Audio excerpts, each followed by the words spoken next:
반갑습니다. 제가 오랜만에 여기에 서갖고 엄청 떨리는데요.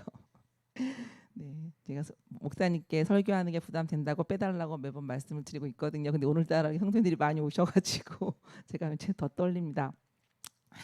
네, 감사합니다. 제가 오늘 나눌 하나님의 말씀의 제목은 슬기로운 신앙생활 다툼에 대하여라는 제목을 가지고 사도행전에 있는 이 말씀을 가지고 나누려고 합니다. 제가 요즘에 텔레비전에서 일주일마다 보는 프로그램이 하나 있는데요. 슬기로운 의사생활이라는 프로입니다. 아마 보시는 분들 계실 텐데요. 재밌습니다. 근데 제가 이 프로그램을 이제 일주일에 한 번씩 보다가 그 내용 중에서 오늘 이 설교 내용과도 좀 맞고 연결이 되고 또 저도 좀 잠깐 생각했던 그런 내용이 있어서 잠시만 우리 사랑하는 성도님들과 나누고 말씀을 시작하려고 합니다. 이게 한 병원, 큰 대형 병원에 있었던 병원의 이야기인데요. 이 신경외과에 이제 있었던 일입니다. 신경외과에서 뇌종양 수술을 마친 어떤 환자가 하나 있었는데 그 환자가 그 뇌종양 수술을 받은 환자는 아주 주의 깊게 관찰해야 된다고 합니다. 그 수술 후에 이상 징후가 나타날 수 있어서 그래서 그날에 그 허 선생이라는 레지던트가 이 환자를 집중해서 막 관찰하고 이제 있었던 차에 아니나 다를까 이상한 증거가 나타나기 시작한 겁니다. 그래서 이 허 레지던트가 그날의 당직 선생님에게 보고를 한 겁니다. 지금 수술 환자가 이상하니 빨리 내려와서 봐주십시오. 그랬더니 이 당직 의사는 그냥 일상적으로 그렇게 있는 일인 듯이 아무렇지도 않게 괜찮아 더 지켜봐 이렇게 해서 넘어간 겁니다.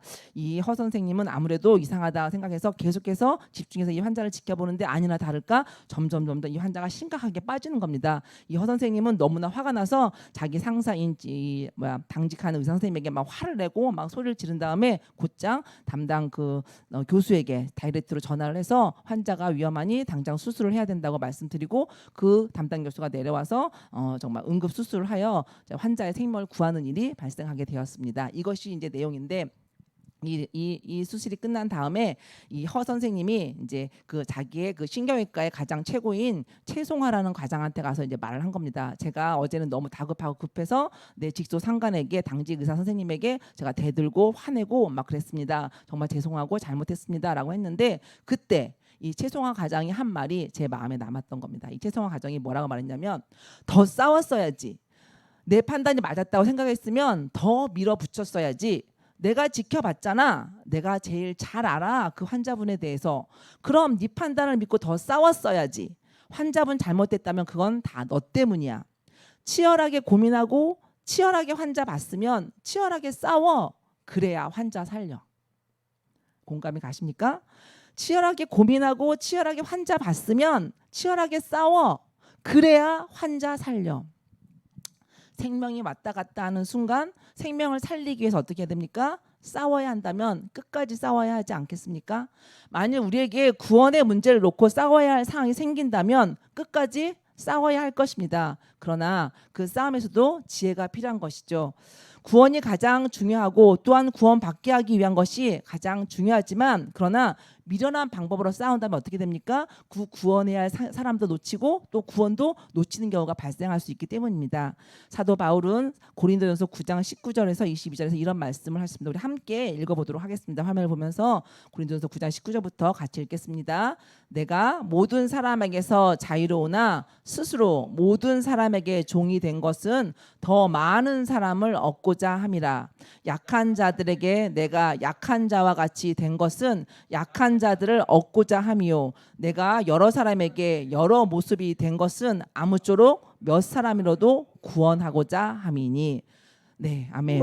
즉 구원을 얻게 하기 위해서 싸움이 필요할 수도 있지만 그 싸움을 어떻게 하느냐, 즉 슬기롭게 싸울 필요가 있다는 말씀이죠. 고린도전서 이 말씀처럼 내 기준이 아닌 상대방을 배려하고 고려하는 슬기로운 기술이 방법이 필요하다는 말씀입니다. 오늘 저는 우리의 삶에서 일어나는 다툼의 문제, 이 다툼을 신앙인으로서 어떻게 대하고 행동해야 하는지에 대해서 슬기로운 다툼 생활에 대해서 나누려고 합니다.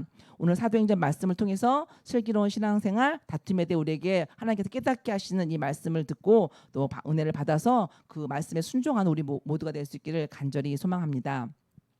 아까 읽은 우리 사도행전 15장 36절에서 41절 사실 이 본문의 말씀은 사실 저는 성경에 없었으면 하는 그런 말씀일 수도 있다는 생각을 했었습니다. 왜냐하면 이 이야기의 주인공인 사도 바울은 신약성경 27권 중에 13권을 쓰고 사도 중에 사도라고 말할 수 있는 그런 분입니다. 또한 초대교회에서 바나바는 초대교회에서 손꼽히는 지도자이고 영성, 지성, 인성에 있어서 뭐 하나 부족함이 없다고 말해지고 있는 분입니다. 이 두 분이 지금 어떻게 합니까? 심히 다투었다고 하는 이야기가 오늘 본문의 중심입니다. 오늘 본문 말씀 읽었던 39절의 말씀 보면 우리나라 말로 다투었다라고 번역된 단어가 나오는데요. 이 다투었다는 단어가 헬라어로 파록시스모스라고 합니다. 그런데 이거를 영어로 번역하면 페럭시즘인데 이 페럭시즘이라는 영어 단어의 뜻은 격한 감정의 발작, 또한 증세의 발작이나 발열이라는 뜻을 나타내는 의학 용어라고 합니다. 다시 말해서 사도 바울 선생님과 바나바가 싸웠는데 어떻게 싸웠느냐? 너무 열심히 심하게 싸워서 발작이 일어나서 얼굴이 불그락불그락 할 정도로 그렇게 심하게 싸웠다는 내용인 것입니다. 말도 안 되고 있을 수도 없는 일이고 있어서도 안 되는 일이 지금 일어난 것입니다. 우리 교회로 말하자면 정말 이거 그냥 예를 들어서 가정하는 겁니다. 정말 진짜 아니고 사랑하는 현순종 원로 목사님과 우리 사랑하는 담임 박문기 목사님이 심히 다툰 것과 비슷한 겁니다. 두 분이 심히 다퉜다는 이런 일이 있을 수 있는 일입니까? 말도 안 되는 일이죠. 그리고 일어나서도 안 되는 일이지 않습니까? 그런데 오늘 본문이 바로 이런 일이 일어났다는 것입니다. 그렇다면 왜 성경에서 굳이 이렇게 쓰지 않았으면 좋았을 만한 이런 이야기를 써놨을까요? 하나님께서 왜 이야기가 여기에 있게 하셔서 우리들에게 그것을 읽게 하셨을까요? 저는 오늘 이 본문 말씀을 묵상하면서 하나님께서 이 본문 말씀을 통해서 우리에게 무엇을 말씀하시려고 이 좋지 않은 이야기를 굳이 사도 바울과 바나바가 싸웠다는, 다른 사람이 싸웠다는 것도 아니 이 두 분이 싸웠다는 이야기를 왜 써놨을까 묵상하게 되었습니다. 이 이야기를 묵상하면서 제게 떠오르는 성경 구절이 있었습니다. 로마서 3장 10절 말씀이었습니다. 의인은 없나니 하나도 없으며, 또한 로마서 3장 23절 말씀이 또 생각났습니다. 모든 사람이 죄를 범하였음에 하나님의 영광에 이르지 못하더라. 무슨 말씀입니까? 그렇습니다. 아무리 위대한 사도요 전도자요 믿음의 사람이라 하더라도 그는 본질상 의인이 아니며 죄인일 수밖에 없다라는 것입니다. 누구보다도 사도 바울은 강렬하게 확실하게 예수님을 만나는 체험을 했던 사람이고 하나님의 음성을 직접 들었던 사람입니다. 그런 바울일지라도 본질상 그가 갖고 있는 죄된 인간의 죄된 성질은 우리가 항상 은혜로 성령 충만함으로 다스려지지 않으면 어떻게 됩니까? 그 인간 죄성이 드러날 수밖에 없다라는 것을 말해주는 것이죠. 사도행전 11장 23절에서는 바나바가 어떤 사람인지 말해주고 있는데요. 바나바는 착한 사람이요 성령과 믿음이 충만한 사람이라 이에 큰 무리가 죽게 더하여지더라 라고 말해주는 이런 바나바인데, 이런 바나바이지만 이 또한 어떻게 해요? 한순간 죄된 본성에 사로잡혀서 그의 죄된 민낯을 보여주고 있다는 것이죠. 그렇습니다. 세상 모든 사람은 죄인이며 스스로 의인이 될 수 없습니다. 그렇게 죄인인 우리들에게는 이 죄된 몸에서 우리를 구원하여 주시는 예수 그리스도의 은혜, 주님의 구원의 은혜가 반드시 필요한 것입니다. 예수님의 십자가의 은혜가 아니고서는 이 세상 그 누구도 죄된 자아에서 온전히 해방되어질 수가 없고 자유할 수 없다는 사실을 믿으시기 바랍니다. 우리 요한복음 14장 6절을 한번 같이 읽어볼까요? 우리 함께 읽겠습니다. 예수께서 이르시되 내가 곧 길이요 진리요 생명이니 나로 말미암지 않고는 아버지께로 올 자가 없습니다. 그렇습니다. 아무리 위대하고 거룩하고 유명한 사람일지라도, 능력이 많은 사람일지라도 그들을 통해서 절대 구원을 얻을 수 없습니다. 오직 길이요 진리요 생명이신 예수 그리스도를 통해서만 구원을 얻을 수 있는 것입니다. 그러므로 오직 우리는 이 믿음으로 세상 것들에 미련을 두는 것이 아니라, 세상 것들에 소망을 두는 것이 아니라 오직 예수 그리스도께 우리의 소망을 두고 살아가야 함을 잊지 않으시길 바랍니다. 오늘 말씀에서 사도 바울과 바나바가 서로 심히 다투는 원인은 제2차 전도 여행을 시작함에 있어서 마가를 데리고 가느냐 마느냐의 문제였습니다. 바나바는 자신의 생질 조카인 마가를 데리고 가자고 하고 바울은 절대로 안 된다고 하는 것이 오늘 다툼의 시작이었습니다. 바울이 마가를 굳이 데려가지 않겠다고 하는 이유는 우리가 오늘 읽었던 본문 38절에 보면 밤빌리아에서 자기들을 떠나 함께 일하러 가지 아니하였기 때문이라고 말하고 있는데요. 이 내용은 뭐냐면 38절의 말씀의 배경은 사도 바울과 바나바가 안디옥에서 이방 성도를 위해서 파송을 받습니다. 그래서 1차 선교 여행을 떠나는데 사도행전 사도행전 13장 5절에서 보면 이때 바울과 바나바가 1차 전도여행을 떠날 때 요한을 수행원으로 데려갔다고 나옵니다. 다시 말해서 이때 요한은 마가거든요. 마가 요한. 그래서 1차 선교여행에 마가 요한이 바나바와 바울과 함께 선교여행을 떠났던 것입니다. 그런데 그렇게 함께 출발한 마가 요한이 밤빌리아에 있는 버가에서 바울과 바나바 일행에서 떠나서 예루살렘으로 돌아갔다는 것입니다. 우리 함께 13장 13절을 함께 같이 읽어볼까요? 바울과 및 동행하는 사람들이 바보에서 배 타고 밤빌리아에 있는 버가에 이르니 요한은 그들에게서 떠나 예루살렘으로 돌아가고, 사도 바울은 1차 전도 여행 중간에 이렇게 돌아간 마가를 2차 전도 여행에 데리고 갈 수 없다고 지금 강하게 말하고 있는 것입니다. 마가 요한이 전도 여행 중간에 왜 예루살렘에 돌아갔는지에 대해서는 성경에서 이야기하고 있지 않습니다. 그러나 사도 바울이 오늘 본문 15장 38절에서 마가를 데리고 가자는 바나바의 거듭되는 제안에 바울 역시 거듭해서 강한 부정적인 반응을 보이고 있는 것으로 보아서는 마가가 그 당시 예루살렘으로 돌아갈 때 모두의 환송과 격려 속에 돌아간 것이 아니라 은혜롭지 않게 무언가 조금은 안 좋은 영향을 남기고 돌아갔을 우리는 짐작할 수 있는 것입니다. 바나바와 바울이 서로 거듭거듭 말했다는 사실은요, 오늘 15장 37절 말씀에 보면 바나바는 마가라는 요한도 데리고 가고자 하나 할 때에서 뭐뭐 하고자 하다라는 이 단어가 헬라어에서 에블레토라는 단어인데요, 미완료 과거형으로 쓰였다는 단어입니다. 헬라어에서 미완료형은 반복되는 사항을 얘기할 때 쓰는 시제거든요. 그래서 바나바가 바울에게 계속해서 마가를 데리고 가자 계속적으로 이렇게 말했음을 의미하는 겁니다. 그런데 바나바가 이렇게 말했을 때 38절에서 바울이 역시나 데리고 가는 것이 옳지 않다 하여 라고 했을 때 이 옳지 않다라는 해당하는 헬라어가 엑시우라는 단어인데요, 이 단어 역시 미완료 과거형으로 쓰여져서 계속 반복적으로 안 됩니다 이렇게 했다는 겁니다. 다시 말해서 바나바는 우리 마가를 데리고 가야 돼, 같이 가자, 마가 데리고 가자 계속 말을 했고, 사도 바울은 안 됩니다, 절대 안 됩니다, 같이 갈 수 없습니다, 이번엔 절대 안 돼, 이렇게 바울이 반대를 했다는 것입니다. 그렇다면 사도 바울이 마가를 함께 데리고 가져가는 것에 대해서 왜 이렇게까지 강한 반대를 하였을까요? 여기에는 바울의 성격과 기질이 작용하고 있었다는 것을 좀 생각해 볼 수가 있습니다. 사도 바울은 사도행전과 그의 서신서들에서 말해주고 있는 바에 따르면 무척 이성적이고 판단 능력이 뛰어나며 일을 처리함에 있어서 체계적이고 깔끔하고 열정적이고 활동적인 사람처럼 보입니다. 일반적으로 사람들을 우리가 일 중심적인 사람, 관계 중심적인 사람으로 나눈다고 했을 때 사도 바울은 일 중심적인 사람이라고 볼 수 있는 경향이 있습니다. 거기에다가 사도 바울은 예수님을 만난 후 복음 전파에 대한 열정이 아주 강해서 그 누구도 따라올 수 없을 정도였습니다. 그렇게 바울은 전도 여행 중간에 무책임하게 돌아간 마가가 이해되지도 않고 받아들여지지도 않았던 것입니다. 복음을 전하는 것에 모든 열정과 자신의 모든 것을 다 쏟아부은 바울에게 전도의 과정이 조금 어렵고 힘들다고 해서 중간에 포기한다는 것은 있을 수도 없는 일이고, 그렇게 중간에 한 사람의 포기로 말미암아 함께한 다른 사람들까지 힘 빠지고 의욕을 잃게 하는 행동은 절대 용납할 수 없는 일이었던 것이죠. 그렇게 1차 전도 여행에서 그런 모습을 보인 마가가 2차 전도 여행에서 또다시 그런 모습을 보이지 않는다고 보장할 수 없기에 바울은 자신의 성격과 기질상 그런 마가를 데리고 갈 수 없다고 말했던 것입니다. 그렇다면 한편 바나바는 어떤 사람입니까? 바나바는 한마디로 바울과는 다르게 일 중심이기보다는 관계 중심, 즉 사람이 더 중요하다고 생각하는 사람이었습니다.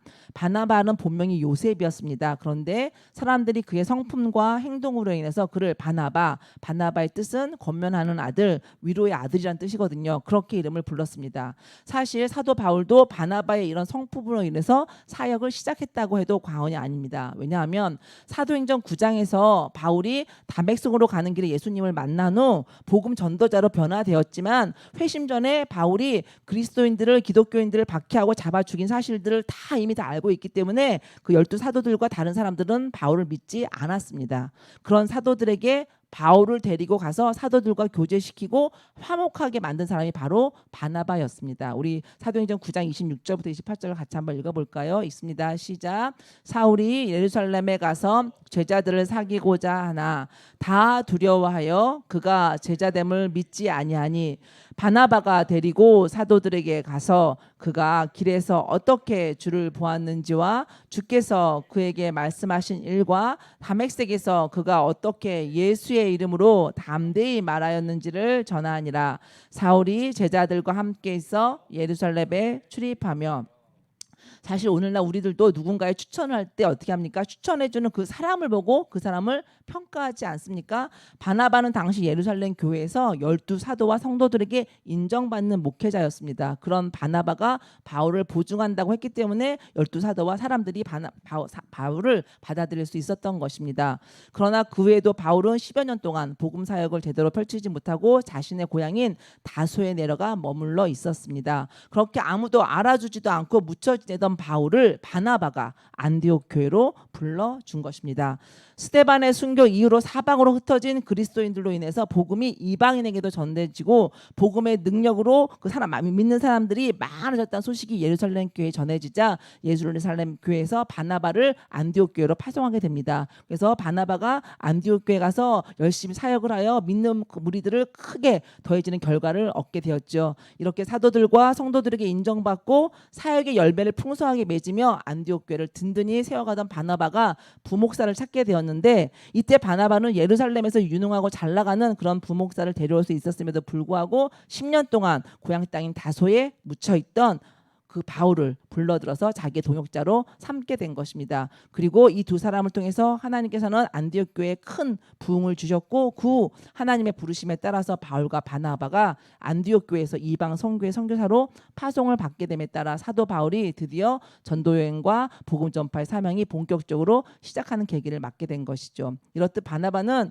다른 사람들이 알아봐 주지 않는 사람, 어렵고 힘든 사람들을 오히려 위로하고 세워주는 사람이었습니다. 그렇게 마가가 자신의 친척이라는 사실을 떠나서 1차 전도 여행에서 실패를 경험한 아직은 미숙하고 훈련되지 못한 초보 선교사이지만, 그런 마가를 2차 전도 여행에도 동행시킴으로 다시 한번 세워주고 훈련시키고자 하는 의도가 바나바에게 있었음을 우리는 짐작할 수 있는 것입니다. 바울과 바나바, 복음을 전하는 본질적인 사명에 대해서 너무나 훌륭하게 동역하며 해냈던 두 사람입니다. 그런데 이들이 왜 다툼을 했습니까? 나름 복음을 전하라고 함에 있어서 옳다고 생각하는 것이 달랐기 때문입니다. 바울은 자신 생각에 전도 여행을 성공적으로 다녀오기 위해서는 책임감 없고 아직 훈련되지 않은 미숙한 마가를 데려가지 않는 것이 옳은 방법이라고 생각했던 것이고, 바나바는 전도 여행을 성공적으로 하는 것도 중요하지만 한 영혼이라도 더 하나님의 사람으로 세워가는 건 역시 중요하다고 생각하여 마가를 함께 데리고 가는 것이 옳다고 생각했던 것입니다. 다툼이 일어나게 된 원인을 제공한 사람은 마가이지만, 다툼을 한 실제적인 원인은 복음을 더 효과적으로 잘 전하기 위한 열정이 바울과 바나바의 기질과 성향에 따라 서로 달랐기 때문에 벌어진 일이었던 것입니다. 사랑하는 성도님들, 오늘 우리 교회 안에 그리고 가정 안에 다툼이 일어나는 이유와 원인이 이와 같지 않습니까? 큰 그림으로 보면, 본질적으로 보면 교회를 사랑하고 가정을 사랑하기에, 교회가 좀 더 발전하고 잘 되길 바라서, 가정이 좀 더 화목하고 가정이 잘 되길 바라서 서로 각자 생각하고 말하는 것인데, 어떻습니까? 사람마다 중요하게 생각하는 기준이 다르고 서로 기질과 성격이 다르기 때문에 옳다고 생각하는 그런 방법이 다르고 의견이 서로 맞지 않아 다툼이 일어나는 것 아니겠습니까? 서로 나쁘고 잘못된 것이 아니라 열정과 사랑의 표현 방법이 다르기 때문이라고 생각합니다. 지금의 우리들은 이런 사도 바울과 바나바의 이 말씀을 읽으며 아이고 서로 조금씩 양보하면 될 일을 왜 서로 이렇게 고집을 피웠디야 라고 말할 수 있겠지만, 이렇게 말할 수 있는 것은 우리가 제3자의 입장이기 때문입니다. 만일 내가 이런 경우에 처했다면, 우리가 이런 경우에 처했다면 아마 바울과 바나바보다 더하면 더했지 덜했을지 덜하지 않았을 우리들이지 않습니까? 내 생각대로 일을 결정하고 진행하기 위해서 우리는 얼마나 상대방을 배려하고 내 자신의 생각과 기준을 내려놓고 있는지요. 오늘 이 말씀을 통해서 우리의 열심과 사랑이 하나님의 말씀, 이웃을 내 몸처럼 사랑하라고 하신 말씀과 함께 가고 있는지, 나보다 남을 낮게 여기라고 하신 말씀과 같이 가고 있는지 생각해 보아야 합니다. 사도 바울이 예수님을 만나기 전 사울이었을 때 하나님을 믿는 열심을 가지고 예수님을 믿는 그리스도인들을 잡아 가두고 죽이는 일에 엄청 열심을 냈던 걸 우린 다 압니다. 사도 바울은 자신이 열심히 하나님의 뜻이라고 믿고 열심히 일을 했던 것입니다. 그러나 그 열심은 잘못된 열심이었던 것입니다. 우리 하나님을 향한 열심과 사랑이 하나님의 말씀보다 앞서지 않도록, 하나님의 말씀에 불순종이 아닌 순종함으로 이루어지는 것이 되도록 깨어있기를 진심으로 소망하며 축복합니다. 사랑하는 성도님들, 오늘 또한 이 말씀에서 우리가 또 한번 생각할 것이 있는데요. 그것은 뭐냐면 바울과 바나바 같은 사람도 다투고 헤어지고 하니 이들보다 믿음이 약한 우리들도 다투고 갈라서고 하는 것이 당연하다고 합리화하는 사람들이 있습니다. 교회 내에서 파당을 지어 싸움을 하고 갈라선 후에 오늘 본문 말씀을 들이대면서 자신들의 행위를 정당화시키는 교회들이 있다는 것입니다. 여기서 분명히 짚고 넘어갈 것이 있습니다. 바울과 바나바가 아무리 훌륭하고 위대한 사람들이고 성경에 나오는 다툼이라 하더라도 이들의 다툼은 잘못된 것입니다. 다툼과 분열은 하나님의 일이 아닌 분명 사단의 일입니다. 하나님은 다툼이 아닌 화평과 화목을 말씀하십니다. 예수님께서도 산상수훈 팔복에서도 마태복음 5장 9절에서 이렇게 말씀하셨는데 우리 같이 한번 읽어볼까요? 같이 있습니다. 화평하게 하는 자는 복이 있나니 그들이 하나님의 아들이라 일컬음을 받을 것이미요. 그렇습니다. 그러므로 우리 성도는 할 수만 있다면 가능한 한 내가 속한 모든 것을 어떻게 화평케 하는 자로 살아가야 합니다. 그러므로 바울처럼 일 중심적인 성향이나 바나바처럼 관계 중심적인 성향이 옳은 것이 아니라 하나님의 자녀인 우리 성도들은 오직 예수님의 성품, 하나님의 말씀만이 중요한 것입니다. 예수님의 성품은 일 중심적이지도 관계 중심적이지도 않습니다. 오직 하나님 중심적이셨습니다. 오직 하나님께서 말씀하신 것만 하나님의 뜻대로만 행하셨던 분이십니다. 그러므로 우리들도 어떤 상황과 처지에서도 다툼과 분열이 아닌 화평과 화목을 위해 힘쓰는 삶이 중요한 것입니다. 그러나 오늘 말씀처럼 다툼이 일어났다면 어떻게 해야 합니까? 특히 교회 안에서, 가정 안에서 다툼이 일어났을 때 우리는 오늘 이 본문의 사건을 기억해야 합니다. 어떻게 기억하냐면 바울과 바나가 다툼 그 이후 어떻게 하였는지를 주목하여서 기억해야 한다는 것입니다. 우리는 언제든지 누구하고든 다툴 수 있습니다. 어쩔 때는 다툼이 필요할 수도 있습니다. 그러나 항상 기억해야 할 것은 다툼 그 이후의 모습입니다. 우리가 슬기로운 신앙생활을 하고 있는지 아닌지를 알 수 있는 것이 바로 그 이후의 모습인 것입니다. 사도 바울과 바나바가 심하게 다투고 서로 갈라서서 바나바는 마가를 데리고 구브로로 가고 바울은 실라와 함께 수리아와 길리기아로 떠났습니다. 그러나 이렇게 서로 다투고 각자 갈 길로 빠이빠이 하고 떠났다고 그것이 끝난 것으로 끝나며 생각하시면 안 된다는 것입니다.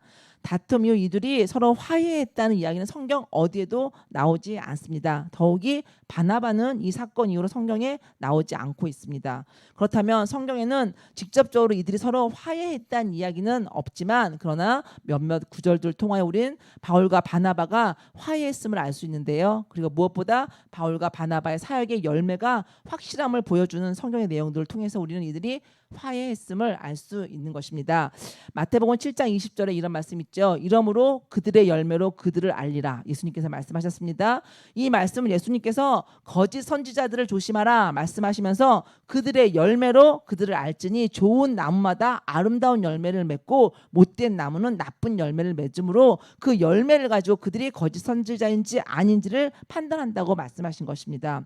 이런 말씀의 기준으로 볼 때 사도 바울의 선교의 열매 또 사역의 열매는 신약 성경 14권을 사도 바울이 썼고 또한 이 14권의 성경 말씀 속에서 보여주는 사도 바울의 성령의 역사들과 또한 여러 가지 그 디모데를 양육하는 것들과 이런 열매들을 통해서 우리는 사도 바울의 그 열매, 좋은 열매를 확인할 수가 있습니다. 또한 바나바의 열매는 함께 떠났던 마가가 잘 훈련되어지고 성장하여서 복음을 위한 좋은 일꾼으로 성장하여서 베드로전서 5장 13절에 보면 베드로가 마가를 향해서 내 아들 마가라고 부를 정도로 믿음이 성장하였던 것을 알 수 있습니다. 그리고 우리가 알고 있는 사복음서 중에 마태, 마가복음 중에 이 마가복음을 바로 이 마가 요한이 썼습니다. 이 마가복음을 쓸 정도로 이 마가가 훈련되어지고 성장하여 하나님 앞에 좋은 열매로 맺혀진 증거로 보여주고 있는 것입니다. 또한 말씀에서도 이들이 화해한 증거를 볼 수가 있는데요. 고린도전서 9장 6절에 보면 어찌 나와 바나바만 일하지 아니할 권리가 없겠느냐라고 말씀하고 있는데, 이 말씀 뭐냐면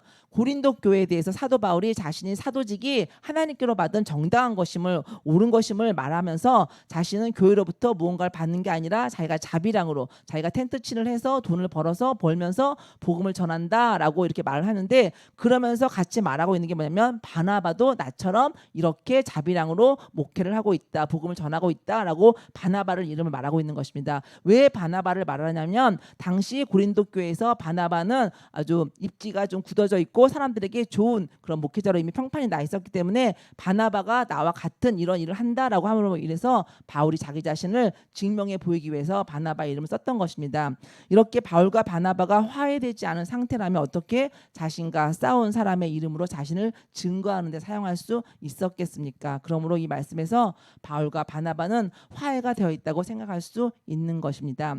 우리가 빌레몬서 1장 24절 말씀에 보면 또한 나의 동역자 마가라고 나오는데요. 이 빌레몬서는 바울이 1, 2, 3차 전도 여행을 다 마치고 첫 번째로 감옥에 갇히게 되었는데, 이 첫 번째로 감옥에 갇혔을 때 쓴 서신서가 바로 이 빌레몬서입니다. 그러니까 그 감옥에 갇혀서 이 바울이 마가를 바라봤을 때 나의 동역자 마가라고 표현하고 있습니다. 이건 무슨 말입니까? 바울이 이미 마가를 받아들였다, 이미 용서하고 화해했다라는 그 내용인 것입니다. 디모데후서에도 내용이 나오는데요. 디모데후서는 바울의 마지막 서신서입니다. 바울이 바로 죽기 직전에 쓴 서신서인데 여기에 보면 이런 말이 있습니다. 우리 같이 한번 읽어볼까요? 디모데후서 있습니다.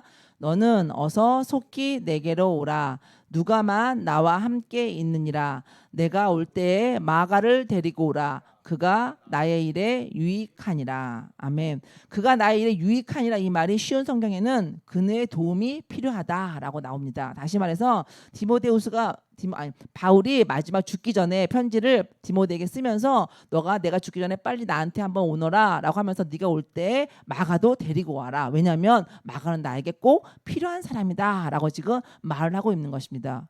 이것은 무엇을 의미합니까? 바울과 마가가 이미 화해가 됐을 뿐더러 바울의 사역에 마가가 아주 중요한 역할을 하고 있음을 우리에게 말씀해주고 있는 것입니다. 그렇습니다. 사랑하는 선생님들, 다툼과 분열은 결코 하나님의 뜻이 아닙니다. 하나님의 뜻은 화해와 화목과 화평입니다.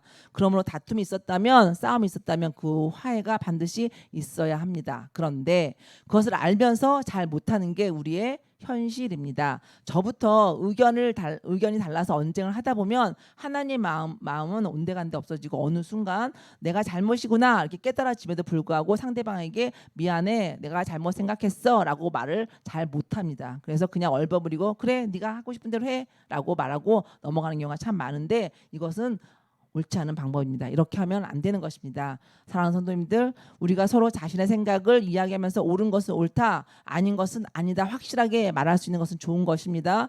성장과 발전을 위해서 치열하게 토론하고 의논도 해야 합니다. 그러나 그 이후 서로의 다른 생각을 인정하고 화해의 자리로 가야 합니다. 내 생각, 내 기준이 먼저가 아니라 하나님의 영광을 먼저 생각하고 하나님의 영광을 위하여 내 생각을 조율할 줄 아는 성도가 진짜 하나님을 사랑하는 성도입니다.